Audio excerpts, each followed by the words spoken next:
Good morning students. Class 12th physics में आज हमारे पास टॉपिक है स्थिर वैद्युत स्थितिज ऊर्जा। तो जो स्थिर वैद्युत स्थितिज ऊर्जा इसकी परिभाषा कल भेज रखी है आपको, इसलिए आज हम इसका डेरिवेशन ज्ञात करेंगे।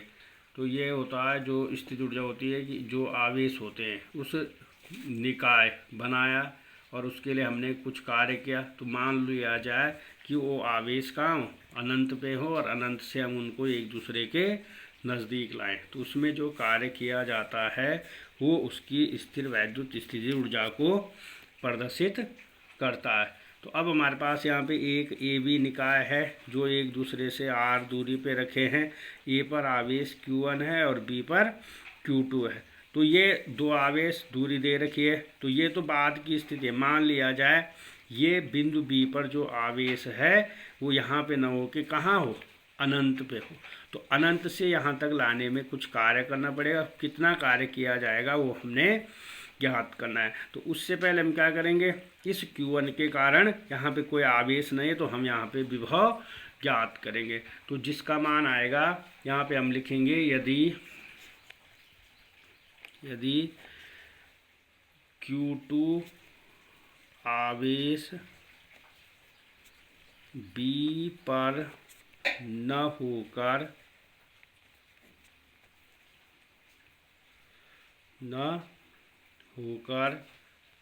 अनंत पर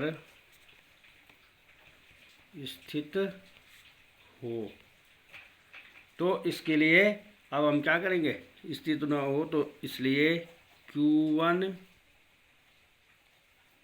आवेश के कारण बिंदु B पर विभव हम ज्ञात कर लेंगे। तो जो आएगा V बराबर 1/4πε0। आवेश हमारे पास Q1 है और Q1 से B तक की दूरी हमारे पास R है, तो ये आ जाएगा R। अब हमने ये जो B पर आवेश नहीं माना है, मान लो अनंत पे हो, तो यहाँ तक लाने में किया गया कार्य ज्ञात करेंगे। तो कार्य बराबर होता है आवेश इंटू विभव। तो यहाँ पे लिख देंगे Q2 आवेश को अनंत से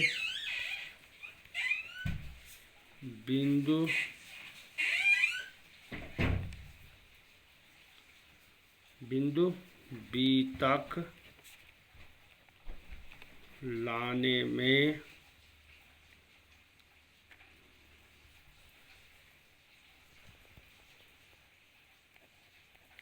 किया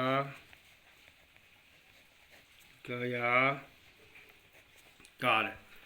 तो कार्य बराबर हो जाएगा W बराबर Q2 आवेश लाना है और विभव हमारे पास कितना दे रखा है, तो इसलिए यह जाएगा W बराबर Q2 और इंटू विभव का मान हमारे पास ये है। और इस निकाय को हमने निर्वात या वायु में मान लिया, इसलिए यहाँ पे K नहीं आ रहा है। K बराबर हमने यहाँ पे 1 ले रखा है। अगर निर्वात वायु नहीं लेंगे तब हम यहाँ K ले लेंगे। माध्यम के लिए निर्वात और वायु ले रखा है तो हम इसको हटा लेंगे। तो Q2 इंटू विभव का मान है 1/4πε0 Q1/R। इसको हम यहाँ रख देंगे 4πε0 Q1/R।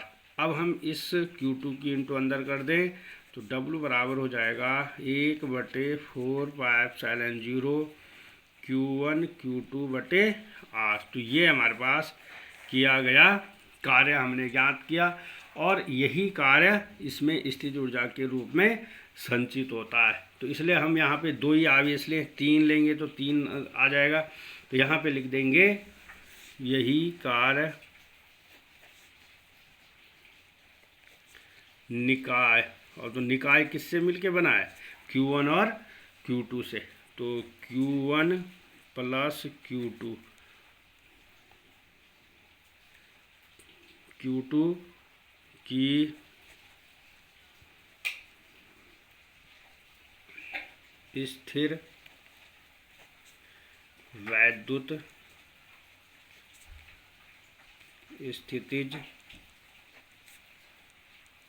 ऊर्जा है।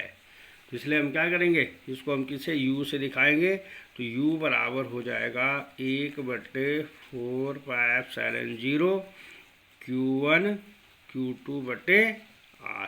तो ये हमारे पास स्थिर ऊर्जा का सूत्र प्राप्त हो गया। और यहाँ पे ये दोनों धनावेश हैं, इसलिए ये एक दूसरे को प्रतिकर्षित करते हैं। तो हमें इस प्रतिकर्षण बल के विरुद्ध कार्य करना पड़ेगा, इसलिए जो स्थिर ऊर्जा है वो इस समय बढ़ेगी। अगर हम दो धनावेश हुए और जब हम एक दूसरे से दूर ले जाएंगे तो उस समय स्थिर ऊर्जा घटती है। मतलब जब दोनों के बीच प्रतिकर्षण बल लगता है तो उस स्थिति में स्थिर ऊर्जा बढ़ती है, और जब एक दूसरे से दूर ले जाते हैं, मान लो हम अनंत से नज़दीक लाएंगे तो स्थिर ऊर्जा बढ़ेगी, परंतु अगर हम इस आवेश को अनंत पे ले जाएंगे तो उस स्थिति में स्थिर ऊर्जा घटती है। तो इसको आप थ्योरी की कॉपी में कर ले। अब इसी प्रकार से अगर हमारे पास इसी में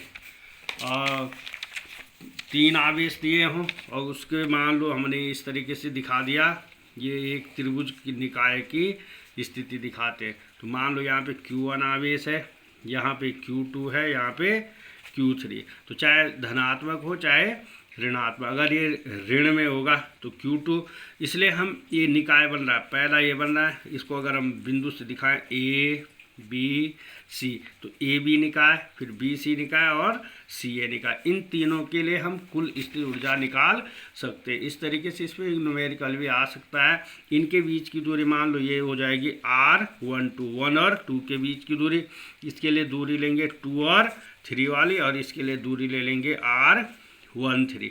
तो इसके लिए अगर हम इसका फार्मूला लिखते हैं तो इसलिए आएगा, इनके लिए आएगा, और फिर इसके लिए भी हम इसका मान ज्ञात कर सकते हैं। तो जो स्थिर ऊर्जा कुल आएगी वो आएगी 1/4πε0 और आवेश इन दोनों का गुणनफल Q1 और ये माइनस में Q2 और बटे में इनके बीच की दूरी R1 2।